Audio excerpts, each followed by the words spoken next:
एक मुट्ठी में आधा किलो या पौन किलो तक मिट्टी आती है। मिट्टी कहां से लानी है? आपके खेत के आसपास अगर पीपल का कोई पेड़ है, बरगद का कोई पेड़ है, तो उसके नीचे से खोद लो मिट्टी। पीपल के पेड़ के नीचे की या बरगद के पेड़ के नीचे की? पीपल और बरगद के पेड़ के नीचे की ही मिट्टी क्यों खोदना? आपको मालूम है पीपल और बरगद के पेड़ हर समय ऑक्सीजन देने वाले पेड़ हैं, और ज्यादा ऑक्सीजन देने वाले पेड़ के नीचे जीवाणुओं की संख्या बहुत होती है। तो पीपल और बरगद के पेड़ के मिट्टी में जीवाणु सबसे ज्यादा होते हैं, यही जीवाणु खेत को चाहिए।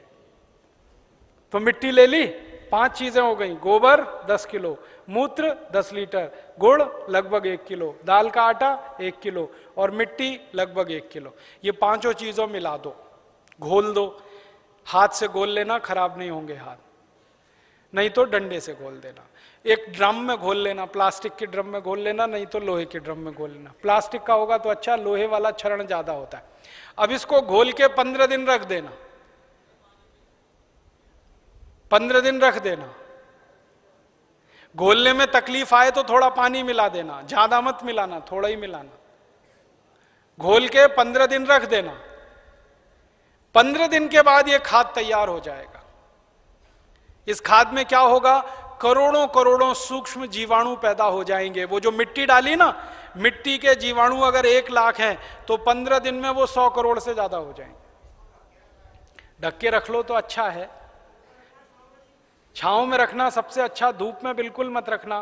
पेड़ के नीचे की छांव में रखना, नहीं तो कोई ऐसी जगह रखना जहां सूर्य का प्रकाश ना आता हो, और इस पे कपड़ा बांध दो, ढक्कन लगा दो, जैसे है ढक लो। अब ये 15 दिन में तैयार हो गया, इसमें करोड़ों जीवाणु तैयार हो गए। अब ये जीवाणु घोल, इसको जीवाणु घोल कहते हैं, इसको खेत में डालना है। डालने से पहले इसमें पानी मिलाना है, और पानी कितना मिलाना है? जितना गोबर था उसका 10 गुना पानी, 10 गुना कम से कम। 100 लीटर पानी, 10 किलो गोबर तो 100 लीटर पानी, और ज्यादा से ज्यादा पानी मिला सकते हैं तो 200 लीटर। तो 100 से 200 लीटर पानी मिला लिया। अब ये पूरा परफेक्ट घोल हो गया। इसको 1 एकड़ के खेत में छिड़कना है। जैसे पानी छिड़कते हैं ना मिट्टी दबाने के लिए, ऐसे ही छिड़कना है बस। आप इसको छिड़क देंगे तो ये करोड़ों जीवाणु मिट्टी में पहुंच जाएंगे। तो मिट्टी में जीवाणुओं की संख्या बढ़ती जाएगी, और मिट्टी में सारा खेल खेलने का काम जीवाणु करते हैं। आपको मालूम है जीवाणु क्या करते हैं? जीवाणु सारा काम करते हैं। पौधे की जड़ को नाइट्रोजन की जरूरत है तो ये जीवाणु उपलब्ध कराते हैं। पौधे की जड़ को कैल्शियम चाहिए तो ये जीवाणु उपलब्ध कराते हैं। पौधे की जड़ को आयरन चाहिए तो ये जीवाणु, माने पौधे को बड़ा होने के लिए जितने भी सूक्ष्म पोषक तत्व चाहिए और फिर वो हमारे शरीर में वास्तव में चाहिए, वो सब इन जीवाणुओं की करामात से ही मिलता है। तो पौधे की जड़ को भरपूर सूक्ष्म पोषक तत्व मिलने लगेंगे, पौधे की बढ़त बहुत तेज होगी, और जिस पौधे की बढ़त अच्छी होगी उसका फल अच्छा होगा, जिसका फल अच्छा होगा उसका उत्पादन अच्छा होगा। अब इसमें समय लिख लो, कितनी बार डालना, कब डालना। सबसे अच्छा तरीका यह होता है कि खेत को जब जोतने की तैयारी करें ना, जोतें, बीज डालने से पहले खेत जुताई होती है ना, खेत जुताई करते ही 1 दिन डाल दो। आज जुताई किया, कल डाल दो, जुताई करके डाल दो। ये पहली बार, ठीक है। फिर इसके डालने के 2-3 दिन बाद या 4 दिन बाद या 5 दिन बाद बुआई कर दो। है कितना डाल सकते हैं बताया ना? 1 एकड़ में जितना तैयार हुआ 200 लीटर वो। तो आपने इसको जोत के 1-2 दिन में डाल दिया, फिर बीज बो दो। बीज बोने के 21वें दिन में फिर डाल देना। आज बीज बोया तो ठीक 21 दिन बाद एक बार फिर डाल देना।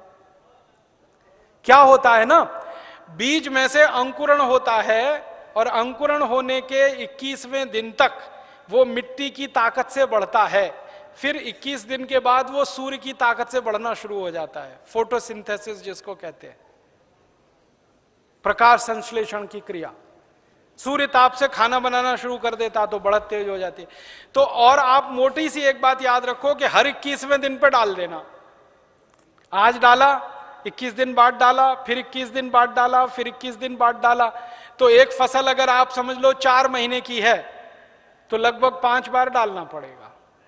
कोई फसल 6 महीने की है तो 7-8 बार डालना पड़ेगा, 8 महीने की है तो 10-1 बार डालना पड़ेगा।